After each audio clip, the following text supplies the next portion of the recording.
环球大战线深入世界最前线，全球各地的观众朋友，大家好，我是叶思密。今天节目大主题，伊朗全面开挂。今天来看到的是无人机升级之外，海巴尔狂轰，还有它的肩射飞弹来做伏击哦。美军的部分包括它的武器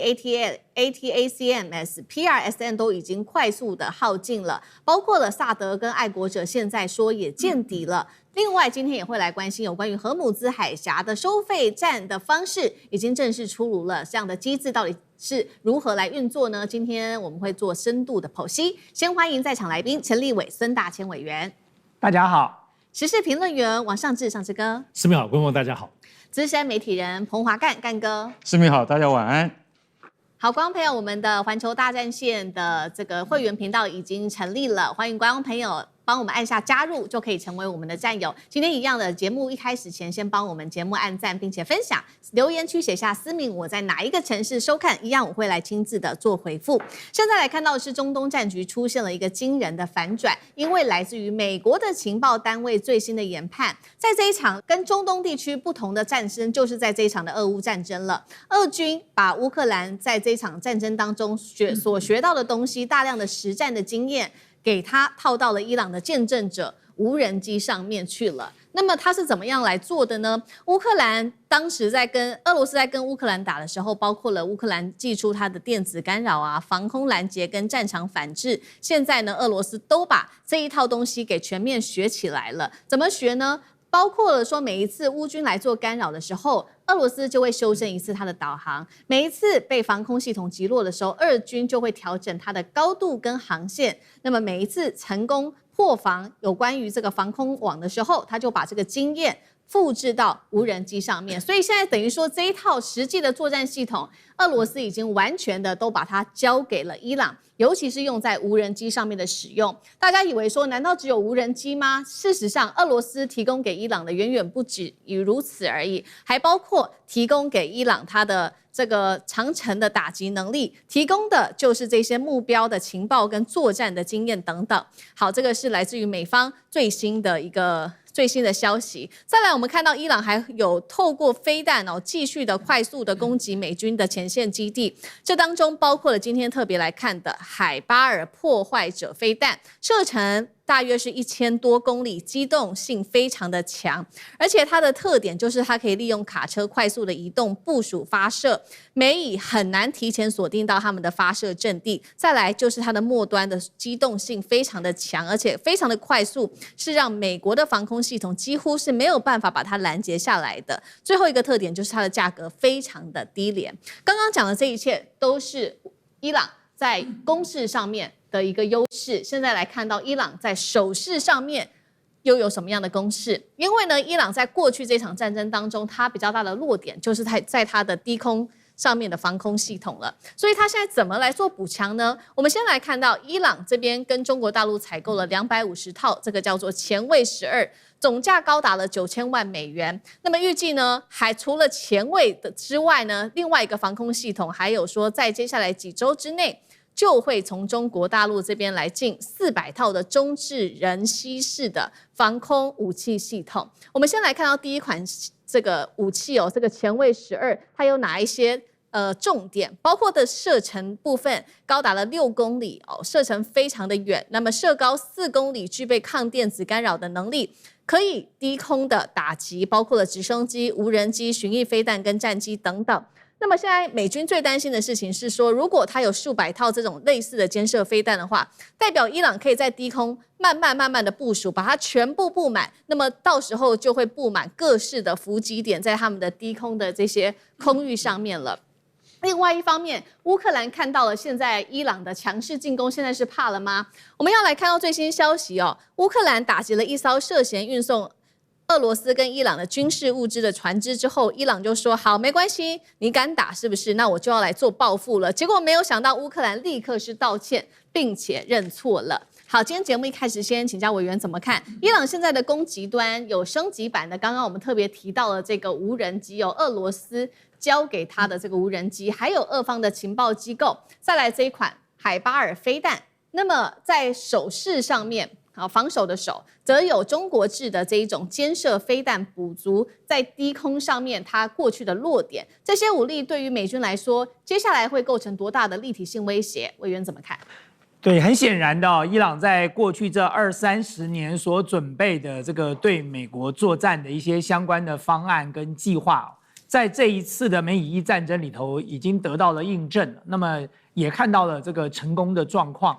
那么伊朗在最早开始的时候，它是用以下式对上式的方法所以你看到伊朗用了很多低阶的导弹跟这个大量的廉价无人机。用下式来瘫痪掉了美军在这个波斯湾当时这个最引以为傲的雷达防空系统，甚至消耗掉大量的防空飞弹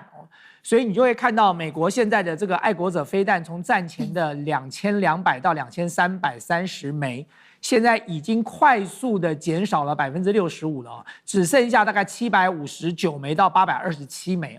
那这个量已经是少到大概仅只能够这个维护美国本土跟一些重要的基地了。那么从哪一点可以看得出来呢？从大家如果看另外一则新闻，其实俄罗斯在前几天对乌克兰基辅发动了一波大规模的打击，那一波他射了35枚导弹然后发动了185架的无人机，结果这个乌克兰的基辅只拦截下了1枚，34枚都击中了。为什么只拦截下1枚？因为爱国者飞弹没了。就没有足够的防空飞弹了，所以大家就可以了解说，现在美国在这个防空体系上，爱国者飞弹已经吃紧。萨德在战前有452枚，现在只剩下最多到278枚，减少了将近30%到50%之间了而且更重要的是，各位知道，爱国者飞弹一年只能产183枚然后呢，从下单到交付要3年半。所以你现在要补足，恐怕也是一件很难的事情那么在这种情况之下，美军想要去做这个战力的投射的时候呢，这个伊朗又非常有效的去打击了美军在整个波斯湾地区的基地我曾经帮大家盘点过一次嘛，从波斯湾一路打到了红海所以现在美军的 F-35只能用以色列的基地起飞了，因为约旦的基地已经瘫痪了。那这个波斯湾沿岸的这些，要么就是不给美国用那么要么就是已经被打烂了所以美国在兵力投射上也有问题。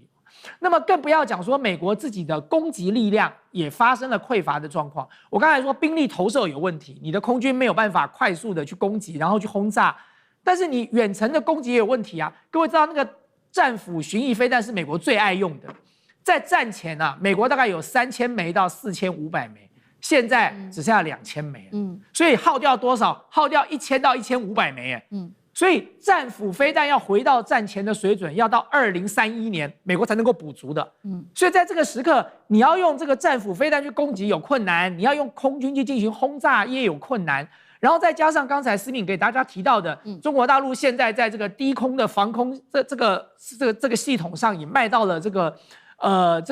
伊朗去，所以伊朗也补足了它低空防空的这个能力。所以在这种情况之下，现在美国的空军到伊朗上空去执行攻击和打击任务，是一个很冒险的行为那么也正因为如此，在这个战场里，美军现在已经几乎陷入了一个想不出任何办法的一个困境了，所以川普才会要求他的内阁各位说，有没有一些有创意的方法可以解决现在这个状况，可以尽快让伊朗来进行谈判。现在已经走到要有创意的方法了，各位就可以了解说，传统的作战的一些相关的手段，基本上川普已经都用尽了，所以现在美国对伊朗这场战争已经是束手无策了。好，对，特别是在美军的空优部分随着这个伊朗方面，它不断的强化它在空中的优势，来自于俄罗斯跟这个中国大陆的技术，还有来自于俄罗斯的各种情报系统，甚至是无人机之后，我们看到美军的空优现在在消失之外，包括了它的这一些防空的相关的武器正在消耗殆尽当中。如果有人刚刚帮我们统计起来包括现在爱国者飞弹损失消耗的幅度已经高达65%，萨德消耗大约是80%。另外就是刚刚讲的这些都是比较是防御性的武器。那如果来讲是攻击性的武器，其实也在快速的消耗当中。特别今天看到的是消耗了大量的2款陆基型长程精准武器，包括了他们很关键的 ATACMS 陆军战术飞弹，还有另外一款是 PRSM 精准打击飞弹。这些武器对于美军来说之所以特别重要，因为它可以远距离的攻击伊朗的它的眼睛，包括了它的飞弹，它的雷达系统等等，还有它很重要的指挥中心，现在这些不管是攻或守的飞弹都已经呈现不足了。所以呢，来自于知情人士特别讲的，川普之所以在几周前，在近期突然间要停止这一场对于伊朗的攻击，原因就是很多的军方高层告诉川普说，我们现在的武器已经不足够了，没有办法再继续这样子大量的消耗了。干哥怎么看？大千说什么最有创意，要用有创意的方式能不能解决伊朗？那就派地面部队嘛，最有创意了，最原始、最有效。你行吗？你做得到吗？你要花多少钱？你要花多少兵力？你要冒多大的风险？因为地面入侵的话，那就是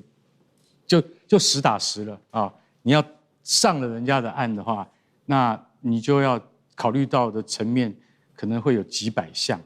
而不是派飞机去。现在连派飞机都很危险的，为什么？因为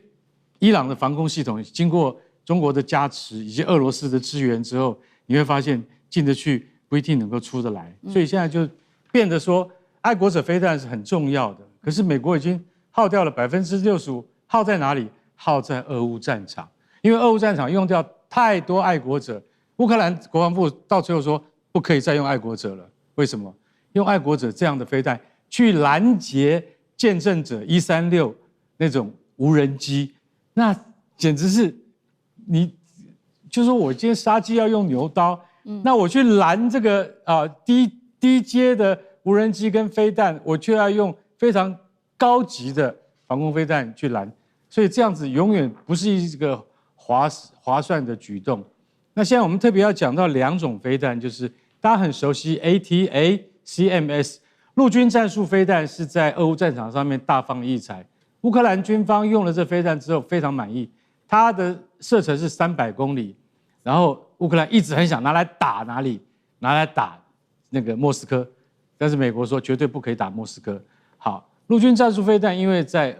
俄乌战场上的成功，所以让美国更加的快速去研发一种能够取代它的飞弹，叫做 PRSM， 叫做精准打击飞弹，它就是要取代陆军战术飞弹的。那 PRSM 这个飞弹呢，不能再给你乌克兰了，为什么？它太贵了，因为它刚刚服役，于是就用在了史诗怒火，也就是2月的史诗怒火，是因为它还在什么？它还在试验阶段，它不是真正成军，但是后来打下去之后，发现 PRSM 非常好，非常能够满足军方的要求。但是 PRSM 从2021年开始量产到现在，只不过380枚而已。所以你大家要晓得说，怎么那么少？因为国防会计年度它有预算的，然后1年只能够生产100多枚、100多枚、100多枚。那现在突然打掉了多少？快要300枚。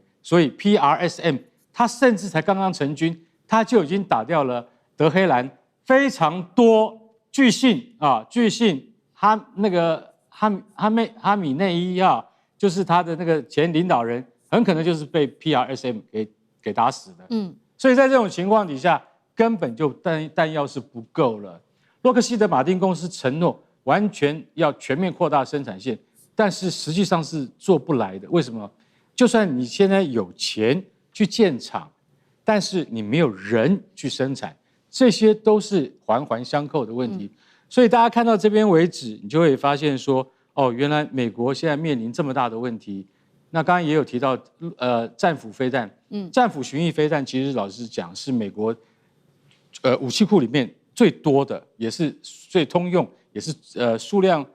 就是说最安全的。可是美国的后续生产没有跟上来，大家就晓得说，你一定要赶快跟上来。这些事情讲了都已经超过半年以上，可是川普的政府有没有真正在做？其实我们都观察到，没有真正在做。因为什么？因为这牵涉到国防法案，然后他要赶快进行弹药库的补足的话，其实老实讲，要到下一个会计年度。到了下一个会计年度，对不起，伊朗的飞弹更多，中国的飞弹也会更多，这才是重点。好，那在这个之际美国武器库缺乏之际，是不是等于说伊朗现在更握有谈判的空间了呢？尤其是伊朗最在意的荷姆兹海峡的这个谈判，目前还是跟阿曼一起来进行协商。那来自于《纽约时报》特别做的报道说，预估呢接下来很快的60天之内就会有一个新的协商的方案了。那现在根据了解，接下来伊朗可能会对这个船舶收取所谓的服务费。那伊朗还说呢，接下来这个服务费的收取船舶费用是我跟阿曼去分的，而且是5-5分。那你美国呢是完全的排除在外，非常的讽刺。国际危机组织伊朗计划主任他这样说，他说如果说真的伊朗接下来跟阿曼达成了一个协议之后，德黑兰的战略地位将会胜于战前，那代表美国中东霸主地位已经慢慢的不在了，甚至说大倒退吗？上次哥怎么评估？好，这几天呢，国际油价就迅速的回落到大概81块美金左右。然后除此之外，黄金也回涨哈。那么这个状况都是因为感觉起来这个消息就是荷姆兹海峡是不是要稳定可以通船的呢？这个消息最早其实是来自于美国财政部长贝森特。那贝森特在接受美国的一个媒体访问的时候，就问他说荷姆兹会不会开？就贝森特，大家可以去上网去看一下。贝森特说很快就会有一个具体开放的结果。你知道他整个过程结巴巴到一个难以想，然后之后就觉得他那个结巴巴，然后又说不确定等等的。但毕竟还是贝森特话一说，所以刚刚讲马上就油价就下跌了。然后马上美国当中就有媒体披露说，这个部分伊朗跟美国可能会谈到一个60天的自由航行的可能性。现在大概国际间来自于美国方面消息都这么说。好。但伊朗马上就说完全没这回事。现在唯独在进行的就是他们跟阿曼的谈判，但是现在有没有谈判继续到收钱啊？只是说会有一个新的航道，也就是说现在旧的航道可能会推翻，所以这个新的航道感觉起来他们表示谈的有点复杂一点，让外界不知所由啊。但无论如何，现在看起来的话，伊朗还是想尽办法要把荷姆兹海峡这个通航权要控制在他跟阿曼，尤其是他自己的手里。那这个做法就基本上就等于是打了美国总统川普脸，也就是说，这次的美伊战争，如果最终荷姆兹海峡是在伊朗的控制手上，美国基本上等于输掉一半了哦。而且不得不说，这整个过程里头可以看到，从伊朗在这次战争以来，他是美国打他的，可他在军事上当中越打越好。各方面的这个打的方式啦，无论炸美国空军基地、打中东的其他的美国盟国，乃至现在越打越有新武器。军事当中，这个战略跟战术跟武器都很厉害。其实当然厉害的部分就是经济手段。荷姆兹海峡控制这件事情，过去大家都不知道荷姆兹海峡的严重性啊，但这次基本上就让这个美伊战争抓着这个经济跟能源的命脉，号令全世界的经济的动荡来一起对抗美国。但我觉得最重要的还是政治手段。我们看这几天除了这个美伊战争的这个零星炮火之外，伊朗在做什么事呢？他打电话给很多的国家，包括英国、包括乌克兰、包括保加利亚、阿塞拜然等等。那么这几天呢，其实就是包括英国、包括乌克兰都回话来跟他讲说，他们不会介入接下来美国最后川普的这个终极战争哦。所以你看看这个政治手段就不止在打仗而已，他用放狠话。你看乌克兰最后是泽伦斯基跟他道歉呢，而且泽伦斯基也表达说会赔偿他们在里海当中炸了这个伊朗的部分的船。现在要让泽伦斯基低头是多不容易的事情，所以你看，伊朗从军事、经济乃至于政治、外交穿梭手段，可不只有在战场上的表现而已。好，谢谢尚志哥。那我们休息一下，马上回来。观众朋友们，我们要开会员频道啦！因应呢美中、中东还有印太的乱局，你看到的是新闻，我们看到的是背后谁在操控这个世界。加入会员可以取得独家视角的通行证，你将优先取得更深的观点判读，包括了核心真相分析、历史脉络拆解、局势推演逻辑。同时解锁会员勋章、优先互动权、问题解析、幕后花絮，支持我们制作高品质的影片。点击下方的加入键，一起成为战友吧！我们会员频道见。好，再来看到是北斗风神数量正式超越了美国的 GPS。来看到是中国大陆包括了它现在拥有的56颗卫星，串起了解放军的杀伤链之外，今天还会来看到包括了510颗的太空天眼，锁死美军的航母今天会来一个深度的剖析。好，我们先来看到的是中国大陆北斗的卫星正从单纯的一个导航系统，我们现在看到它大升级哦，成为解放军手中现在非常关键的太空战争的神经网路。而且呢，这场危机是来自于美方最新做的评估，这个是美国太空军最新的评估。他说呢，解放军已经对美国造成了威胁。为什么这么说呢？因为中国大陆现在部署了北斗卫星的数量已经统计到56颗了，这56颗的数字等于是超越了 GPS， 目前美方的 GPS 只有31颗而已，不只是在数量上面超前，现在要来看到在这个技术上面，同时也有它领先的这个迹象可以看到。为什么这么说呢？我们看到 GPS 主要靠的是中地球轨道来进行运作，但是北斗卫星它比较弹性，它有3种方法、3种轨道可以协助它进行运作，包括了地球的同步轨道，还有倾斜地球同步轨道，跟我们刚刚特别提到的中地球轨道等等哦，不只是具备全球的覆盖能力，也更能够在亚太地区维持更长时间、更高仰角的一个讯号覆盖。好，这代表是什么呢？即使部分的卫星在遭受了干扰、攻击或者是故障的时候，其他的卫星其实是可以继续来提供服务的。好，这个再来就是美军更担心的一件事情了。刚刚我们特别讲的是有关于北斗，其实呢，现在美军更担心的是，那如果北斗加上中国大陆现有的510颗卫星会怎么样呢？因为卫星提供的能力包括它有情报监视、侦察能力，如果结合之后，代表解放军它可以做到更完善的一个远程打击链，那么等于是它的军事打击就会变得更加的完善了。它可以用在的时间地点，包括晴天可以用，云层遮蔽的时候也可以用，甚至呢，你军舰在航行、战机起飞，甚至是电磁讯号，只要一发出来的话，都会成为一个侦测到的目标。所以呢，我们来整体综合一下。也就是说，北斗所扮演的是杀伤链当中的关键角色。接下来，他会先发现目标之后，精准定位，接下来交给东风导弹、飞弹系统，然后还有包括了反舰飞弹、远程巡弋飞弹、轰炸机，加上无人机，做一个全面的打击链。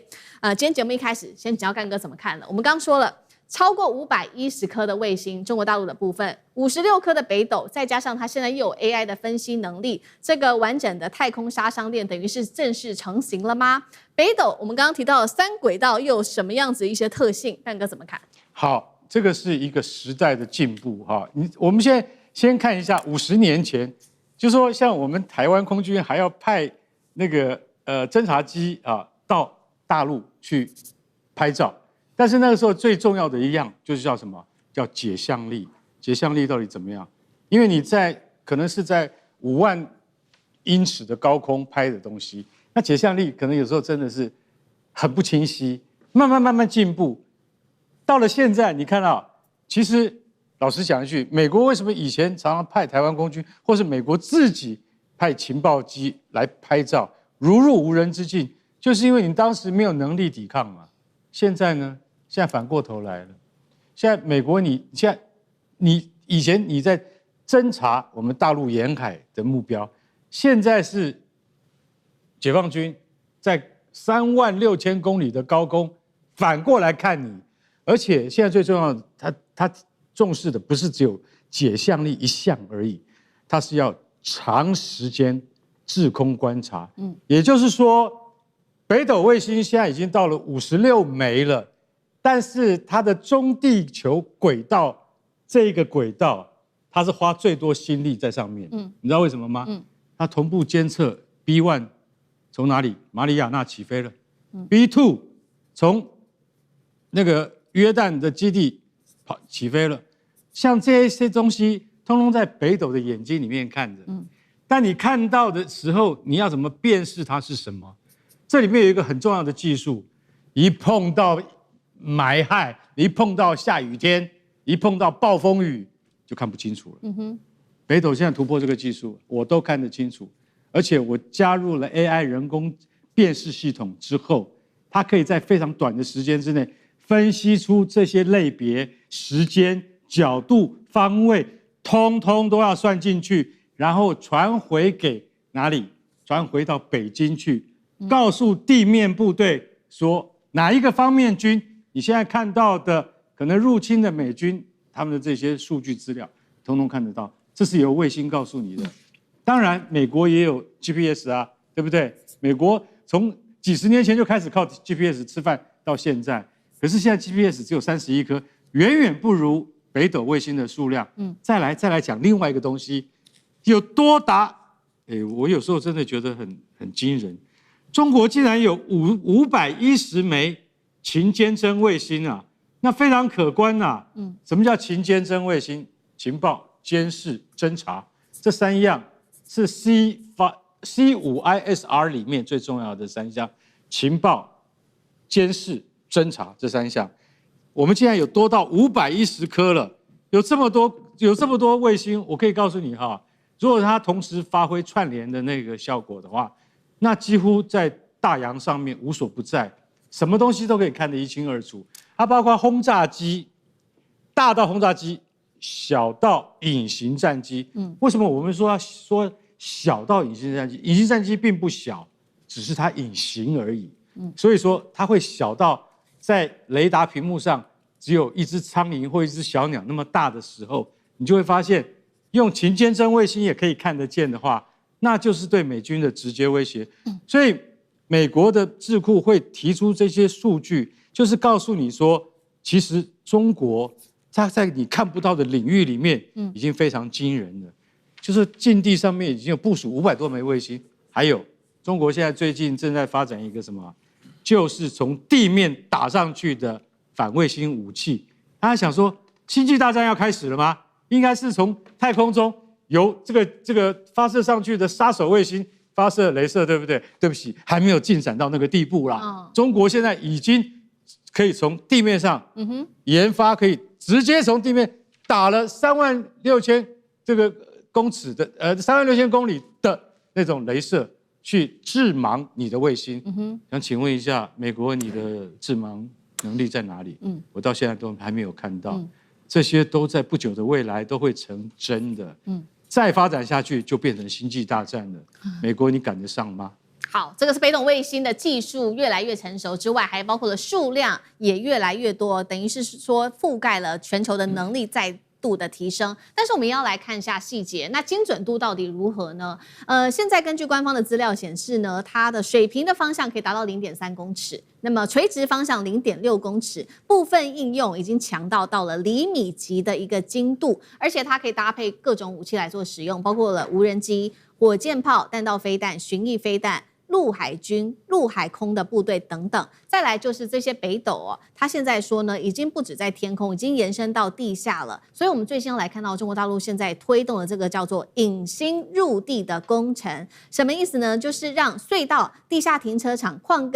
坑这些地方哦，原本我们都可以想象它根本没有办法接受到卫星讯号的，现在是可以靠北斗来进行了。也代表什么呢？代表说，过去隐藏在地下的指挥所、飞弹基地、军火库，还有战备的隧道，未来搭配北斗，可以形成一个新的作战体系。委员怎么看？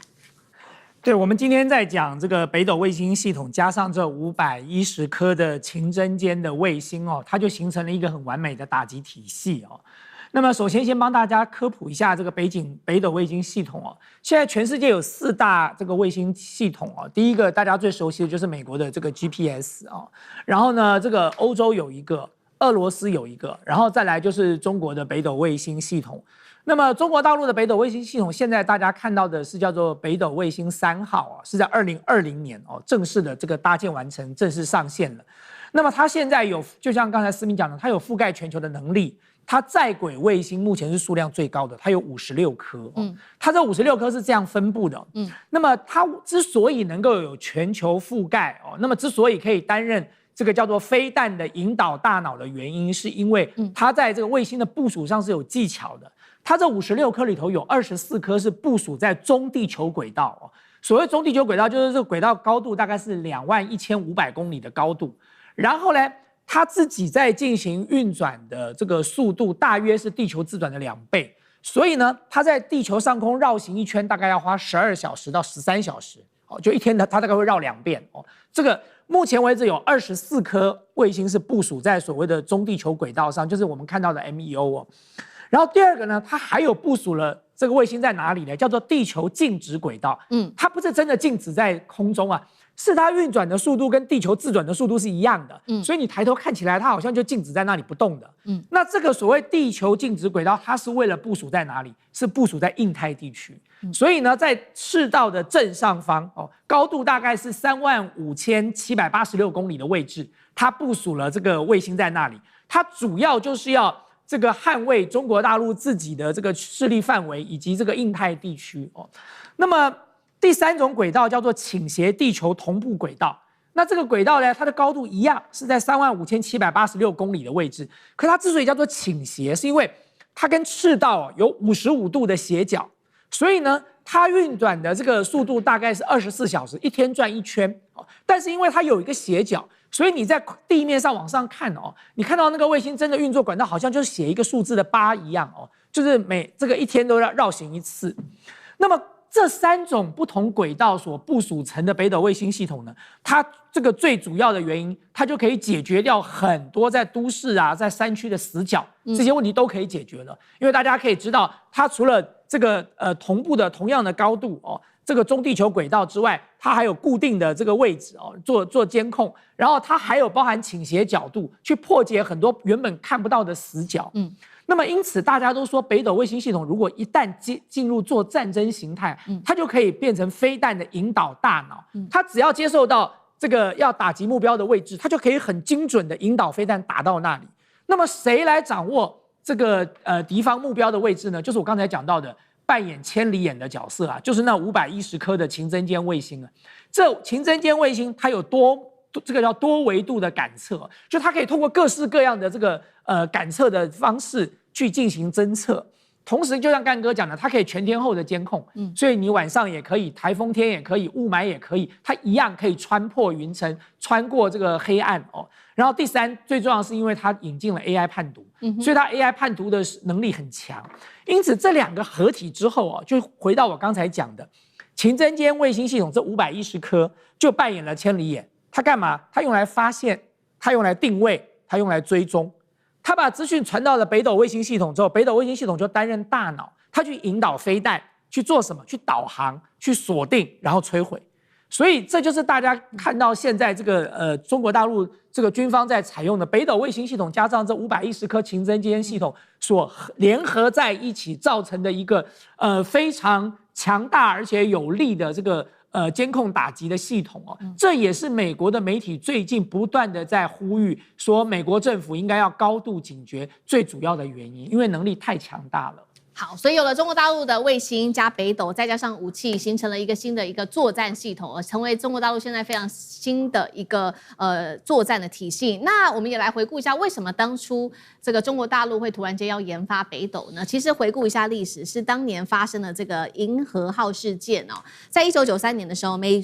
美国曾经指控中国的银河号货轮，它当时运送化学的原料，所以呢，他就把大陆当时所使用的 GPS 给关掉了。结果这个货轮就在海上受困了33天，所以中国大陆决定了说，接下来我们真的不能再靠 GPS 了，应该要自己好好的来研发北斗。也因此，我们现在看到就有了北斗。那么现在已经在全球有140个国家跟地区在使用了，总产值超过了6200亿。上次哥怎么看？接下来是完全2套不一样的系统吗 ？GPS 跟北斗？我想 GPS 当然因为时间非常非常长，在欧美啊所有的部分应用，所以它的生态这个科技应用生态其实是非常非常广的。但是呢，北斗事实上在发展从研发到整个这30多年来，中国大陆其实它所发展的其实软体硬体都是难以想象的，都没有走任何的这个美国路线，所以到目前为止，其实美国各方面没有办法突破或间谍的任何的方式去能够渗透到对北斗的。因为这里头除了刚刚2位提到的部分，我补充一下，因为整个北斗卫星它用的全部的都是中国大陆的国产晶片其实在20多年前，那么现在迭代的升级，所以它现在其实很特别的。北斗卫星是这样子 ，GPS 的卫星都是只能上下对于地面当中的回送，可是呢，北斗卫星是它的卫星跟卫星之间是可以串联、互相沟通的这个部分很特别，而且它的硬体的部分的架构非常灵活，所以它包括它现在的升级都是靠什么呢？直接在太空上用软体就可以升级了。所以现在北斗卫星有很多是旧的卫星，但是它不断的升级。你看，这就跟现在 GPS GPS 在整个所谓的这个科技系统当中不一样。那现在新的这个北斗的4号的未来，据说江湖传说可能会把中国大陆研的量子技术、传输技术会应用上去，所以这个都很令人期待。不过我觉得最重要的是民用的东西，当然中国大陆或现在因为它在亚太地区已经有超过50%的国家已经都开始已经用北斗越来越多，但大家最瞩目的还是军事应用哦。我想大家想想，我们现在最熟悉的以中国大陆来讲，第一个无人机的风行，无人机是靠什么？就是北斗啊，特别是当你几千几万架无人机的时候，导弹呢，东风导弹等等这些呢，就是无人机啊，对，就是北斗啊。而且现在联合跟跨军种的各式各样的，从演习到作战，大家各自的位置，大家要做什么呢？而且中国大陆现在在这个所谓的体系化作战里头，强调的都不是我跟你缠斗，我远远的把你击落下来，就是所谓这个 A 射B 导，就是说这里头都是靠北斗。所以其实大家在讲中国大陆的陆海空导弹的发展，武器各方面船舰，然后包括第6代战机，强的不得了，可是都没有多谈，能够把这个整合在一起的，其实就是靠北斗的这个整个军用系统哦。所以我觉得大家要特别关注到整个在中国大陆的总体的发展的军用性，而且在这军用性现在支援让巴基斯坦打败了印度，而且现在在中东战争上，江湖传说伊朗现在能够可以把美国军事基地打得这么精准，背后说不定是透过俄罗斯，但是还是拿到北斗当中的相关的资料，不知道。但是这里头其实都可以感受得到，现在北斗卫星所发展出来的严重性跟影响性，难怪美国现在非常非常的担忧。好，谢谢尚志哥。那我们休息一下，马上回来。观众朋友们，我们要开会员频道啦！因应呢美中、中东还有印太的乱局，你看到的是新闻，我们看到的是背后谁在操控这个世界。加入会员可以取得独家视角的通行证，你将优先取得更深的观点判读，包括了核心真相分析、历史脉络拆解、局势推演逻辑。同时解锁会员勋章、优先互动权、问题解析、幕后花絮，支持我们制作高品质的影片。点击下方的加入键，一起成为战友吧！我们会员频道见。日本70年的军工巨兽复活吗？今天特别来看到，因为高市高喊着抗中大扩军，现在呢推升了最新在过去这1年3家日本非常重要的军工产业，包括了三菱重工、IHI 还有川崎重工的股价1年之内暴涨哦。那么弱日元现在是让日本的百姓叫说，真的是日子过得苦哈哈。没有想到呢，贝森特近期不是说了吗？他要来去救日元，但是大家挖一下他过去的历史哦，他曾经大幅的放空日元，获利10亿美元的一个金额哦，到底怎么回事？现在华府会全面介入管东京吗？今天我们会做深度的剖析，欢迎观众朋友留言跟我们一起做互动。如果您认为日本现在扩大它在军事上面的发展是军国主义混复苏，留言写1；如果您认为还没有这样的迹象，留言写2，跟我们做互动。好，现在来看到的是日元哦，现在日本真的是必须要向美国求援的地步了吗？我们在看到的是日元最近不是重贬一直到40年的新低吗？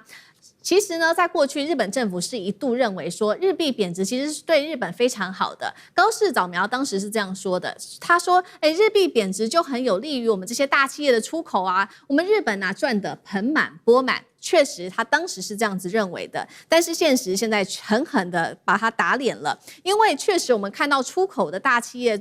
有赚钱，但是老百姓过得很痛苦啊。有赚钱的包括了汽车跟机械这些出口的产业的企业受惠，但是我们看到日本最主要它还是依赖进口的能源跟粮食，所以说进口现在因为弱日元的关系，导致民众买东西越来越贵，物价不断的飙升之下，连续4年日本已经进入高通膨的一个状态，导致民众生活压力越来越大了。就在经济的压力之下，日本还是持续的要扩大它在军事领域的发展，并且高市早苗他高喊的就是中国威胁论，扩大对于军事的这个发展。我们来看到几项具体的例证哦。第一个，最新日本公布了2026年版本的防卫白皮书，全文非常多页哦，达到了598页，创下了历史最高的一个记录，并且新版的这白皮书把中国大陆列为是最大的战略挑战，并且显示说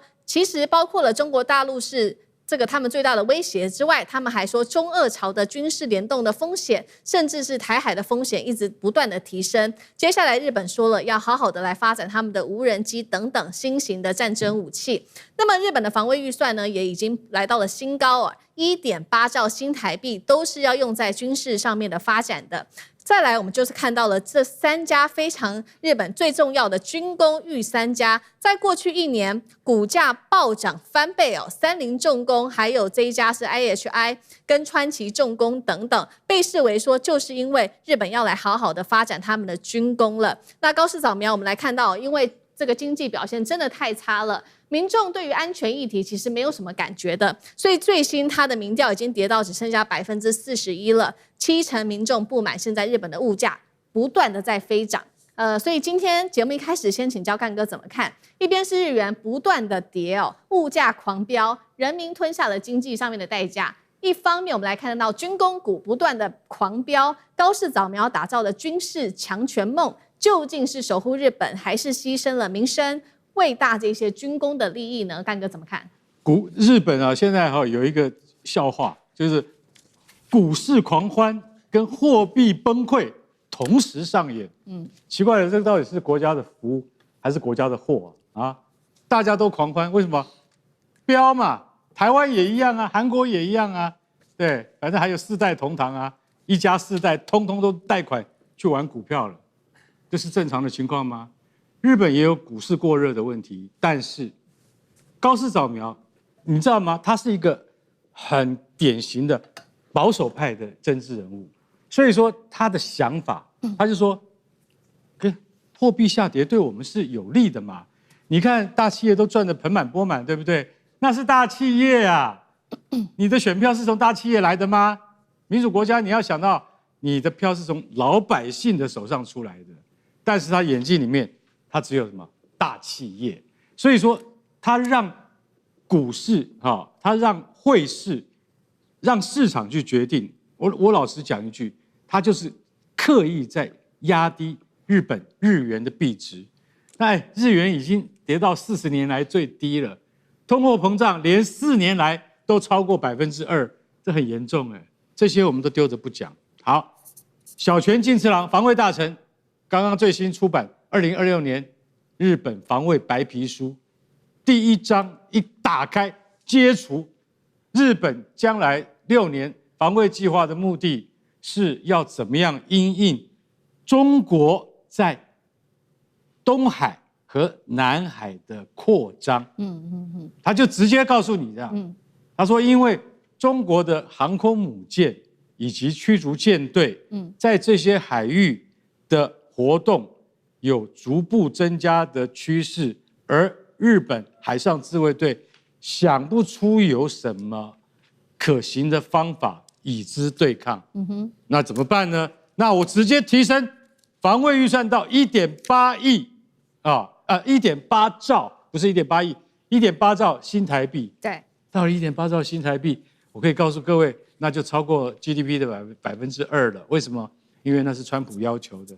那事实上。也正好符合高市早苗的心意。为什么？因为他很希望日本在台湾有事的时候，他现在把防卫白皮书里面提到台湾，就认为说，台湾海峡如果出现争端的话，那会直接影响到日本的生命线。所以说，你要把它等同于日本就遭遇到生死交关了。他现在已经越来越明白，就是说我要介入。可是我要怎么介入呢？我要介入的话，那当然还是要我们这些大企业的支持。什么叫大企业？川崎重工，日本第1品牌；三菱重工不用讲了，会做飞机也会做汽车；石川岛薄膜重工，从2次大战就最有名的做飞机引擎跟潜艇引擎，它甚至可以生产一艘真正的核子潜艇给你看。这是日本真正的大企业，而且这些企业所造出来的军武品质，都一向是在世界的前列。大家听过最上级的这个护卫舰吗？最上级的护卫舰不但澳洲要买，印度要买，台湾也要买，谁的？三菱重工。所以现在我跟你讲，防卫白皮书写得很简单，也就是说，在未来几年之内，日本面临前所未有的战略性挑战的时候，在这种情况之下，我们一定要扩大国防预算。问题是日元一再探底的结果，现在$1已经兑到多少日元了？163.99日元了。这样子对于老百姓的生活直接影响油价，好不好？食品价格一定掉不下来。为什么？因为这就是民生必须嘛。然后高市早苗完全没有把它看在眼里，所以有人说他的任期可能不长了，因为他有一天突然倒戈的话，一定会非常的迅速。因为他现在的情况跟他原先所承诺的事情完全背道而驰，这就是我们现在所看到日本的实况。好，这个是日本现在面临的，不管是经济上面，或者是来自于老百姓政治上面的双重压力。那日本最好的朋友，也就是他们最重要的盟国美国，现在罕见说我要出手了。这一位是美国财长贝森特，他公开表示，因为日元近期不是贬到40年新低吗？他说呢，接下来我要跟日本一起来稳定日元市场，所以呢，被发现他这边在本子上面写了说要买进500到100亿美元的日币。但是有一件事情很讽刺，就是最新今天外媒所做的报道，他说对贝森特现在说他要救日元，但是被挖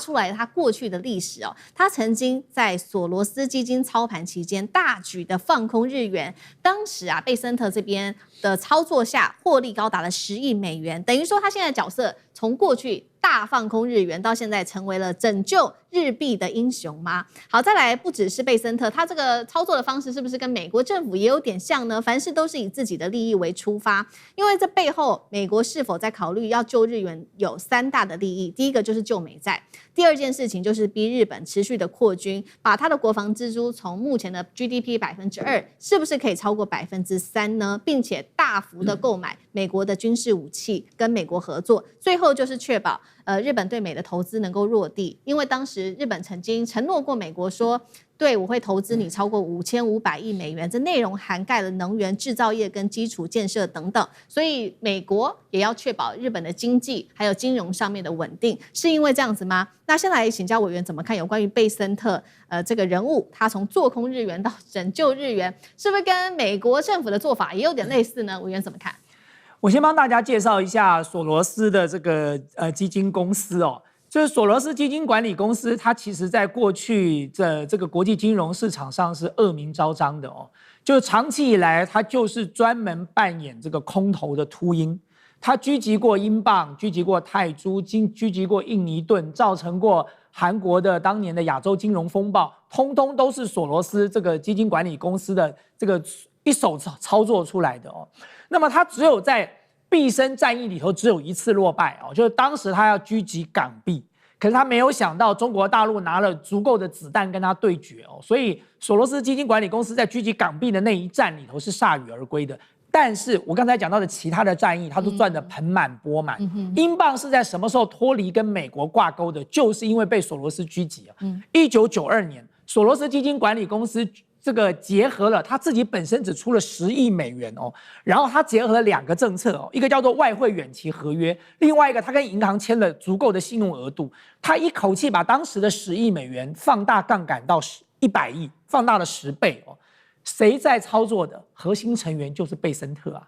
贝森特1991年到2000年就在索罗斯基金管理公司工作，当时狙击英镑就有贝森特的影子在里头。贝森特是操盘手之一耶。然后贝森特后来离开了之后，再回到这个索罗斯基金管理公司的时候是2011年到2015年了哦。所以你说贝森特现在跑来救日元，为什么大家觉得这么好笑？就是因为你本来就是一个国际金融市场的秃鹰，你专门就干这种事情，然后你现在居然要扮好人，说你要去救别人。那你说美国为什么要救日本？他当然是为了自己啊。美国要救日本，其实最主要的原因，刚才思明讲了有3个，但是美国这个自私的这种心态啊，他真正最主要要考量的是他的美债，因为如果他今天不出来救日本，日本自己要来，日银要自己进场来护盘，日银会怎么做？日银手上的美元不够，他必须要卖美债，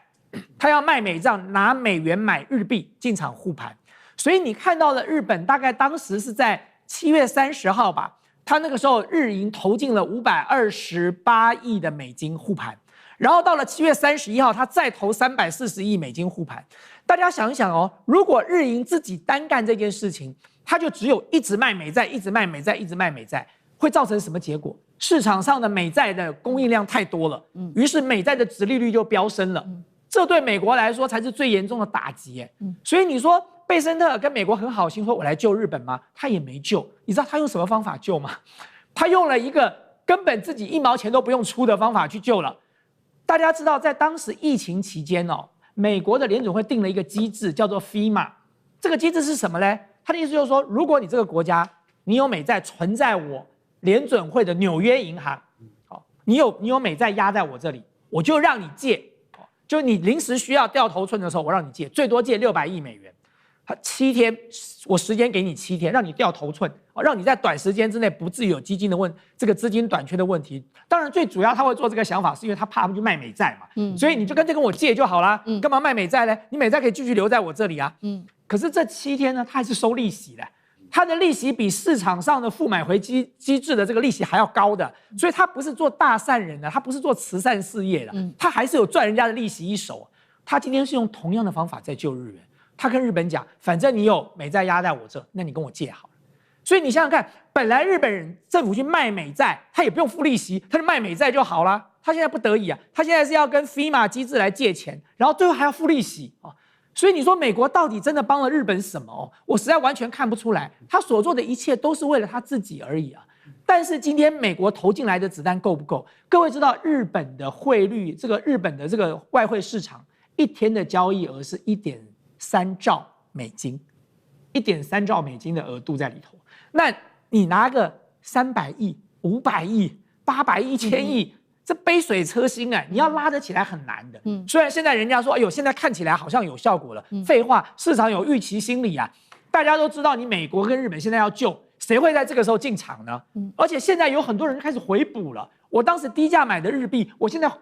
高价把它卖掉，我赚你一手啊！我在等着下一次再进场。现在大家在等什么？在等你美国跟日本的子弹用完嘛。因为很显然的，你手上没有无穷无尽的子弹可以用啊。当这个子弹一旦用完了，日元又马上会急转直下，所以你们就看到它最快就拉到155，然后现在在157、159不断的震荡。为什么？就是因为后继无力了。用这种方法去拉抬日元根本是不可能的。不解决日本跟美国基本利率的这个差距1%跟3.5%到3.75%的这种差距，这个问题不解决，套利交易会永远存在的。好，那上这个又怎么看呢？我想这次其实都知道了，其实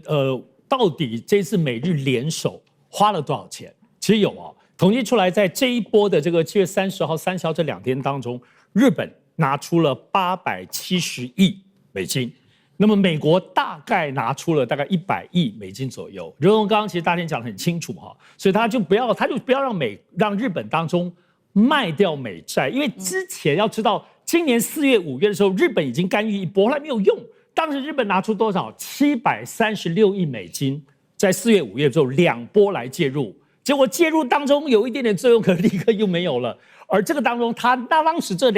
月、5月就是卖美债所以这里就美国不会让他再卖美债了。而且其实美国为什么还是要介入因为现在日元的波动开始影响全球的部分，包括美国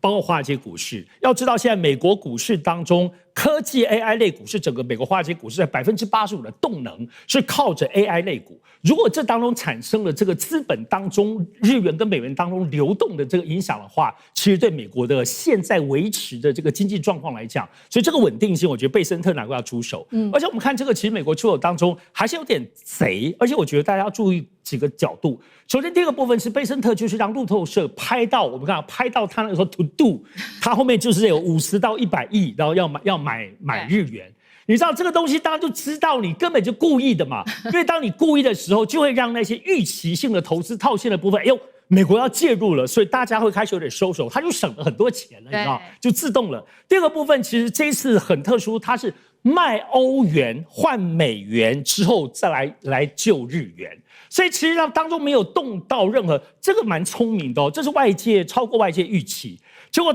但是而且这里头还有个很微妙的地方这里这不是美国财政部出手，是财政部让 FED 联准会出手，所以这里头有个微妙的地方，说财政部跟现在联准会怎么会这么紧密啊？大家为什么会这么迅速、快速的就来帮日本呢？所以我认为再来我们要注意一件事情是，这次开始美日救了。如同刚刚大千讲的，我认为没什么用。其实现在马上155到20，那马上就这2天回到157点了。所以其实大家还是看是不是投机的力量还是很大。但是我觉得要特别关注中美国跟日本这个紧密度。我觉得你知道钱袋子这件事情，而且为什么在这个时候救？还是很微妙的，所以这里头其实美日之间的紧密关系，包括军事，包括等等的中日的这一些中国跟日本现在这些冲突，你看，如果救日本，按照川普的个性，早就大说他是他的功劳，川普都一直保持沉默。现在在对日本很多的这些微妙的地方，川普都有一点疏离。这里头是不是背后其实还是美国还是控制着，包括日本的很多的变数以及跟中国之间的关系？这一次的这个救日援，我觉得大家要看深一点，后面这个深层度其实是要值得注意的。好，谢谢尚志哥。那我们休息一下，马上回来。观众朋友们，我们要开会员频道啦！因应呢美中、中东还有印太的乱局，你看到的是新闻，我们看到的是背后谁在操控这个世界。加入会员可以取得独家视角的通行证，你将优先取得更深的观点判读，包括了核心真相分析、历史脉络拆解、局势推演逻辑。同时解锁会员勋章、优先互动权、问题解析、幕后花絮，支持我们制作高品质的影片。点击下方的加入键，一起成为战友吧！我们会员频道见。好，怎么回事呢？总统贴文现在也能卖钱了，一句贴文现在标价来到了10万美元。华尔街现在花钱就可以抢先知道川普要说什么政策，白宫难道变成了市场？华尔街的提款机吗？好，我们来做深度剖析。好，我们来看到呢，因为现在川普说了，他要来这个卖东西，卖的是什么呢？我们看到是他，因为他一直都是被大家叫做商人总统嘛。他这一次说呢，川普旗下的社群平台推出了一个叫做 Truth API，是什么意思呢？接下来他会向金融机构提供这些即时的服务。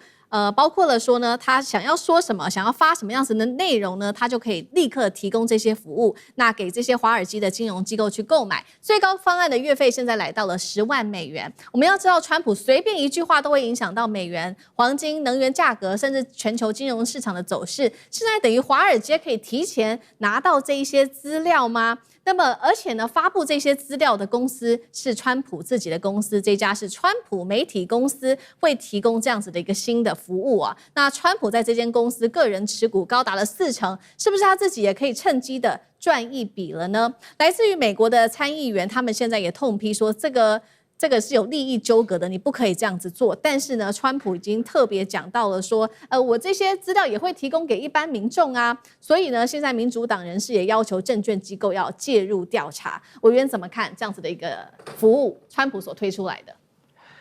我应该这样讲哦，各位知道，当时卡特在1976年当选总统的时候，大家都知道卡特是家里头是这个种花生的哦，所以呢，他当时因为怕他家族经营的花生农场经营不下去，所以他原本想说，我可不可以一边当总统，一边经营一下我家的花生农场？结果就遭受到全国跟国会的强力的反对。反对的理由是什么呢？他说，总统的职位跟私人的商业利益哦是有冲突的，所以不能够同时兼顾。后来卡特怎么做了？后来卡特是从善如流，虽然他很心疼他的家族的这个花生农场，他最后把它做了一个盲目的信托。然后后来到他卸任之后，他再回去经营农场，再把那个农场给卖了。这是卡特你看卡特当时是怎么做的？你再看看现在川普是怎么做的，这中间差太多了吧？那么我要跟各位讲说，为什么大家会觉得说，当然你说今天川普的这个Truth Social，他可能会说，这我是一个商业行为。但是我要跟各位讲一件事情，大家就知道这个问题有多大哦。现在在美国的华尔街的金融界在做的交易都叫做高频交易。什么叫做高频交易哦？它有一个特点，它的交易速度非常快，多快？快到你无法想象，1000分之1秒、100万分之1秒哦，毫秒甚至微秒完成一次交易，这叫做高频交易。一天可以交易成千上万次，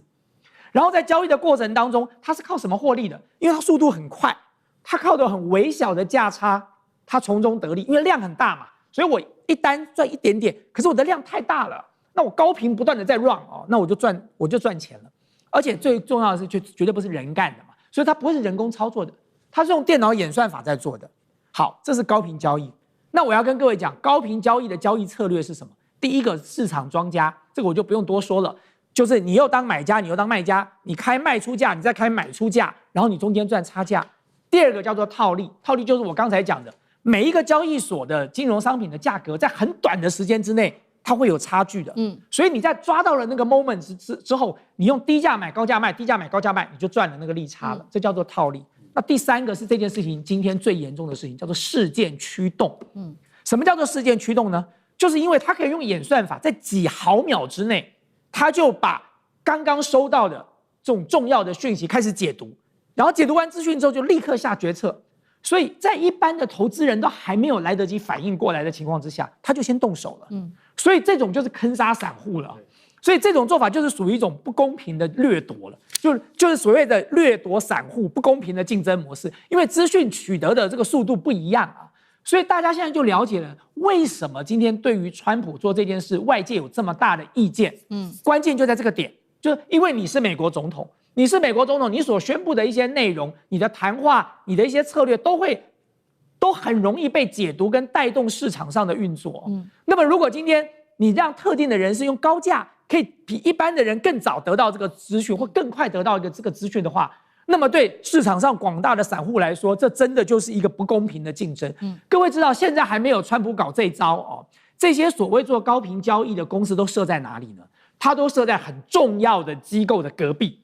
因为它可以最快得到消息。因为你想想看，重要机构在发讯息的时候，它还是有个时间差，所以呢，你只要在重要机构的金融机构、政府机构的隔壁，你就可以很快的得到消息，你就可以很快的用你的演算法去推算出来，然后很快的就下单。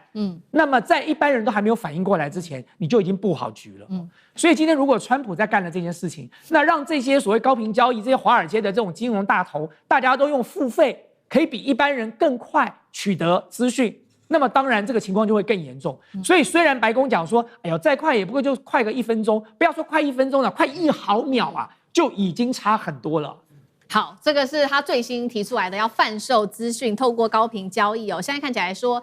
备受关注，就是因为华尔街跟这些金融大头会最先得利。但是其实现在还有另外一个争议，是有关于企业的跟白宫之间的利益纠葛。因为最新呢，我们来看到川普推动了一个叫做自由250的计划，目前像美国的20家企业募得了超过5000万美元哦。捐款企业包括了石油巨擘雪佛龙、TikTok、甲骨文、联合航空、军工巨头 RTX。而且呢，我们来看到这些企业很多都跟政府是高度依赖的，尤其是能源产业。在这一波中东的战事之下，我们看到雪佛龙它的第2季净利已经从25亿美元暴增到121亿美元。埃克森美孚同样的从71亿暴增了2倍到145亿左右。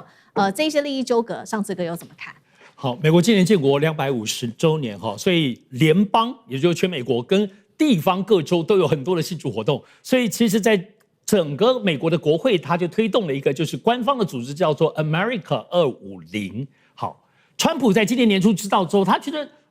就是国会在搞，那一定有民主党的，他就不干，他就要推出一个他自己的 Freedom 250哈。当然，所以他推出，他是一个民间组织，所以他就开始从今年年初刚好今年80岁生日就开始抢整个联邦跟地方上的所有的庆祝活动哈，所以大家知道呢 ，UFC 在白宫前面的格斗嘛，对吧？那庆祝他80岁生日，在6月中旬的时候，就花了6000万美金哦。然后他有自由卡车全美国博览会，这个全美国，而且8月还有一个印地赛车也是全美国哦。好，现在重点来了，一开始川普说这个部分呢 ，Freedom 250是由民间企业买单，绝对不用纳税人的部分的钱。结果呢，花太多钱了，现在左手跟国会要了1.5亿美金，因为它是全国的嘛。然后右手呢又跟企业刚刚要钱，就刚刚讲的这个思明讲的这些数字。对，所以呢，其实大家一直讲，问题是它是民间组织，它民间组织，可是整个刚刚讲这些活动都是白宫来帮他协调，所以现在整个状况大家就在查，那你的账目呢？那么多钱还有国会的钱，结果他账目不公开。然后所有当中的联邦经费收入也不告诉你怎么流过去，而且很多结果是是从 America 这个250流到川普这个 Freedom 250，所以现在其实参众两院都已经决定要来查这件事情哈，所以这就使得现在包括整个除了保守的共和党之外，包括中间选民、左派、历史圈、文化圈，大家都火大的不得了。从今年特别是7月4号这个美国这个建国周年之后开始之后，大家发现越来越严重哈，所以川普每次这样，他硬要生出一朵花，结果都变成猪笼草。好，所以呢，在这样的一个背景之下，我们来看到川普的最新民调，不管是国内或者是国际对于他的这个形象好感度，我们先来看哦，国内的部分，川普支持度跌到了新低85%，现在只剩35%，35%。再来经济治理能力的部分，民主党首次超越了共和党，国会选举支持度，民主党也超越了共和党，以42%领先共和党的37%。国际形象的部分，美国现在受到重挫，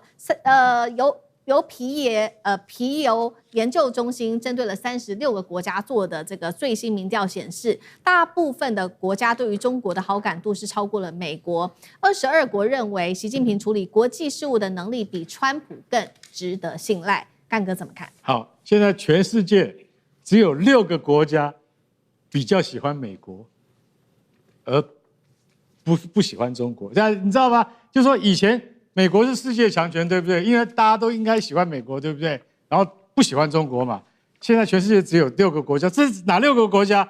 你用猜都猜得到：日本、以色列啊，然后还有什么印度、韩国、菲律宾、波兰，这些都是你放心。永远不会背叛美国，那你就要想想看，那欧洲那么多国家，他都不喜欢美国吗？是，现在都不喜欢美国，尤其是他的邻居加拿大，加拿大现在60%喜欢中国，不喜欢美国。墨西哥一个上一个下，墨西哥现在中国企业最多，也不喜欢美国。美国一天到晚收我们关税，抓我们人民，遣送我们的老百姓，要偷渡的啊，不管是不是毒贩，通通赶回来。所以我跟你讲，美国的上下邻居加拿大跟墨西哥都很讨厌美国，这样也就算了。大部分北约组织的国家，皮尤研究中心一去研究，天哪，他们说我们对中国的好感度还是比较好。为什么？因为中国的企业可以进来我们这边，让我们的人民赚钱。美国不是那个关税壁垒就盖在那边，你就先去撞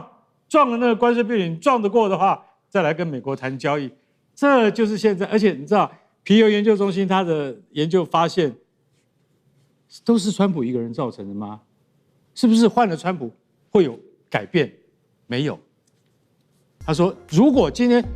总统不是川普，而换了别人的话，还是不会对美国刻板印象已经到了无法改变的地步。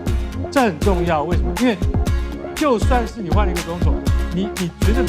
绝对不会想象说换一个总统他能够